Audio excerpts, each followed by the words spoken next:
Salut à tous. Je vois pas mal de monde dernièrement avec des soucis pour régler leur RSSI sur Falco X. On va voir rapidement comment régler ça pour les différents RX que vous pouvez utiliser.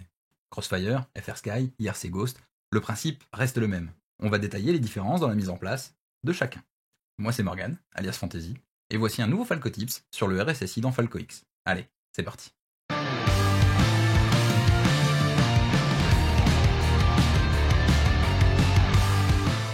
Pour comprendre tout ce qui va être dit, il faut connaître certaines choses. Les channels sont les voies de communication de votre radio avec le récepteur qui est situé dans votre drone. C'est un terme utilisé depuis les premiers récepteurs PWM qui avaient un certain nombre de voies physiquement limitées. Vous deviez connecter physiquement un cerveau, pour un avion par exemple, au récepteur avec un câble PWM.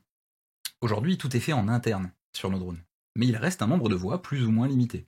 Par exemple, un récepteur qui fonctionne en 8 channels aura une latence plus faible qu'en 16. Chose à savoir, les gaz, le roulis, le tangage, le lacet sont les 4 premiers channels qui sont occupés par votre radio et votre récepteur. En mode 8 channels, on aura donc la possibilité d'ajouter 4 modes, comme les modes de vol, le turtle mode ou le COPA, le buzzer ou autre. Donc généralement, par exemple pour Betaflight, le mode 1 sera sur le channel 5 de votre radio. Allez, on est là pour parler de RSSI, donc on y va. On va commencer avec mon chouchou, et certainement le plus répandu, le Crossfire. Tout d'abord, sachez qu'il y a pas mal de nouveautés, et j'espère qu'elles sont déjà implémentées dans Falco X. Donc on commence avec la solution numéro 1, celle que j'utilise personnellement, qui était déjà recommandée à l'époque de Raceflight et Flight One. Tout d'abord, vous allez ouvrir le menu de votre radio. Sur cette image, c'est une Taranis X9D, et ce sera pareil pour toutes les radios sous OpenTX. Petit 2, dans l'onglet Input du menu, on va supprimer tout ce qui est lié à la voie numéro 8, donc le channel 8. Dans l'onglet suivant, Mixer, on fait pareil. Ensuite, dans le menu LUA du Crossfire, ou sur le petit écran du gros module Crossfire TX complet, on va aller dans le menu du RX, du récepteur. Ouais, pour ceux qui utilisent la Tango 2 comme moi, l'écran est minuscule.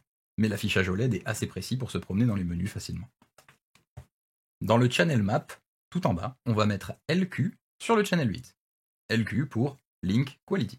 Le LQ est beaucoup plus adapté et plus précis que le RSSI classique. Vous avez d'ailleurs un très bon article d'Oscar Liang, je vais vous mettre le lien dans la description. Parfois vous aurez un affichage de 8% avec le drone éteint au lieu de 0%. C'est un bug, n'en tenez pas compte. Par contre, en vol, sachez que si le LQ tombe à 80, vous êtes dans un moment critique pour la réception. Si ça tombe à 70, c'est que vous êtes en danger de failsafe. Ça, c'est l'ancienne méthode que j'utilise encore personnellement aujourd'hui. Je n'ai pas beaucoup de modes sur les switches et 3 me suffisent amplement pour pouvoir armer, COPA et un 3 positions avec le failsafe, le RTH, le buzzer. Mes channels 1 à 4 sont consacrés au mouvement de mon drone, 5, 6 et 7 pour mes modes et le channel 8 qui est vide pour la LQ. Depuis quelque temps, le LQ peut aussi être mis sur le channel 16, donc si vous avez besoin de beaucoup de modes sur votre modèle, aucun problème, vous pouvez récupérer des voix en activant le mode 16 channel du Crossfire. Dernièrement, j'ai discuté avec Nick, Wild Willy, qui m'a annoncé que pour le Crossfire, on pouvait faire encore mieux. On peut mettre le LQ sur les channels 9 ou 10, et ils seront émis même en mode 8 channels du Crossfire. Donc en gros, comme précédemment, sauf qu'on va laisser les channels 9 et 10 dans notre radio, dans les inputs et le mixeur, vide, pour pouvoir transmettre le LQ à Falco X. Avec cette technique, on va donc récupérer le channel 8 qui était bloqué auparavant, en restant en mode 8 channels sur Crossfire. Pratique. Et maintenant pour ceux qui ne veulent pas se prendre la tête, le top. Falco X a enfin intégré la télémétrie Crossfire. Ouais, je sais, ils ont mis le temps. Si la télémétrie du Crossfire est activée, Falco X ira de lui-même récupérer le signal de LQ dans la télémétrie, et il pourra l'afficher dans l'emplacement RSSI de votre OSD. Plus besoin de bidouiller. La classe. Allez, on passe à FrSky maintenant. Par contre, ne me demandez pas pour les différences entre le RXSR, le R9M et je ne sais quoi d'autre. Je ne les utilise pas et je ne pourrai pas vous donner de détails. Ou alors je devrais chercher. Et ça, vous pouvez le faire aussi. Première solution possible, il va falloir faire la même technique que pour l'ancien Crossfire, donc le premier truc que je vous ai expliqué, mais avec quelques détails qui changent. Tout d'abord, il va falloir aller détecter les sources de télémétrie dans votre radio. Donc toujours sur OpenTX, dans l'onglet 12, télémétrie, vous cherchez les sources, et normalement le RSSI devrait s'afficher. Ensuite, pour FrSky, vous pouvez le mettre sur les channels 8 ou 16. On va donc laisser les channels vides dans Input et Mixer, comme pour le Crossfire précédemment. Maintenant, pour les différences avec le Crossfire, il va falloir modifier quelques éléments dans les channels. Premièrement, dans Input, une fois la source RSSI choisie, on va devoir mettre le scale sur 100 dB. Dans Mixer, vous allez devoir choisir la source Input RSSI et changer le weight à 200 et le offset à -100, ce qui vous donnera la plage complète du RSSI de FrSky de -300 à +100. Un peu plus compliqué, j'avoue, mais pas sorcier une fois qu'on a compris ce qu'il faut modifier. La bonne nouvelle maintenant, c'est que le Fport fonctionne également. Donc une solution bien plus facile existe. Le RSSI sera directement récupéré dans le protocole Fport par FalcoX. Donc encore une fois, on va récupérer les channels 8 et 16, et FalcoX va chercher de lui-même les données RSSI. Magique.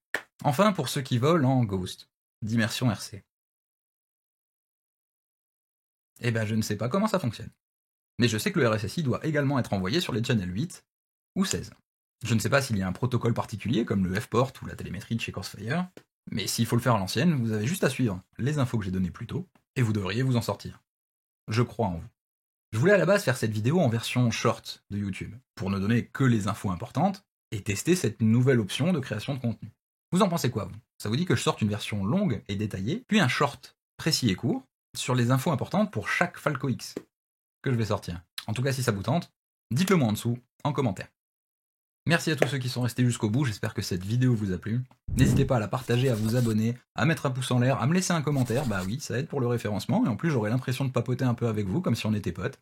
Si vous avez envie de me soutenir et de soutenir la chaîne, bah vous avez mes boutiques, Stream Elements, ma boutique Spreadshirt, vous avez mon Patreon, comme mon mécène Julien, ou même mon Paypal, comme l'a fait mon ami Eric. Et vous pouvez même vous abonner gratuitement à ma chaîne Twitch si vous avez Amazon Prime et que vous avez envie de me confier votre abonnement Prime. D'ailleurs, merci à Mobius, Mina et Praxilos pour vos abonnements sur Twitch. C'était Morgan, alias Fantasy, et j'espère qu'aujourd'hui vous avez appris quelque chose de nouveau sur FalcoX. Allez, ciao les pilotes. Bon vol.